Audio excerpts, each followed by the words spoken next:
Hi, welcome to mediatorpodcast.com, a podcast and video series about mediation, negotiation, and collaboration. My name is Melissa Gragg, and I'm a valuation expert and financial mediator in St. Louis, Missouri.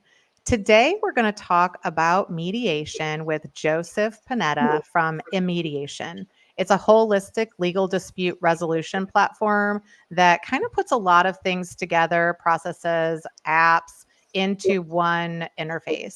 And today we're actually going to talk about the rapid rise of mediation and how we create an efficient dispute resolution system. And welcome. How are you? It's so great to be here, Melissa. Thanks for having me. Great. What is appealing about mediation in general? Like, why would somebody choose to go this route when it's a little bit of an unknown or you don't know the players? Like, why do we care? I would sum up the most appealing factors for mediation in sort of four big buckets. And the first is creativity.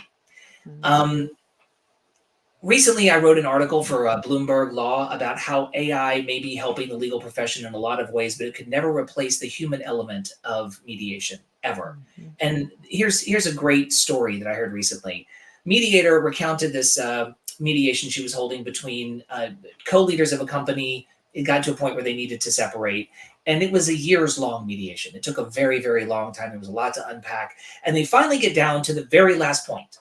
And the amount of money is negligible in the scope of the much larger, funds that they were dealing with. But they would not budge.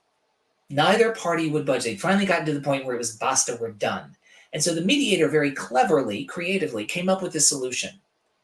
It's a nominal amount of money. Why don't each of you split the money in half and donate to charity in the name of the other party? Boom, it was done. Because now it was no longer a payment to the other side. It was a charitable contribution. And it got over that last hump. And that is the kind of thing for me where arbitration and litigation have very black and white outcomes. It's very win-lose, as you mentioned earlier.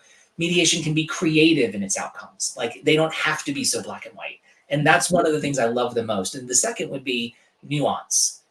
Just mentioning AI. How many different ways can you say the words, oh, really? Oh, really? Oh, really? Oh, really? There's disbelief, there's incredulity, there's, new awareness. An AI can only understand one version, the written version. The tone with which you say it conveys everything.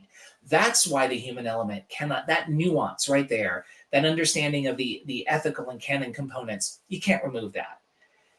Probably the third biggest tentpole, and one of the ones that your clients, I think, would really appreciate, and that corporations really go for, is confidentiality.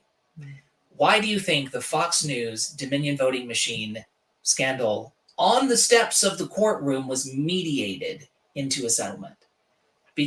Probably because Rupert Murdoch didn't want all of those text messages floating around in the public eye, because once it's public in a litigation forum, it is public. Then you can see all of the dirty laundry from both sides.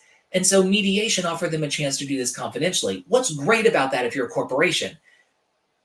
Terms of a mediated settlement don't have to be disclosed, or actually cannot be disclosed in any shareholder filings or SEC filings or anything like that. Merely the fact that there is a settlement may not even be reportable. So confidentiality reigns supreme. This is why mediation in corporate disputes is getting larger and larger. And finally, it's what we said earlier, speed. It's about getting to the process so that you can move on from it. So it's creativity, nuance, confidentiality, and speed.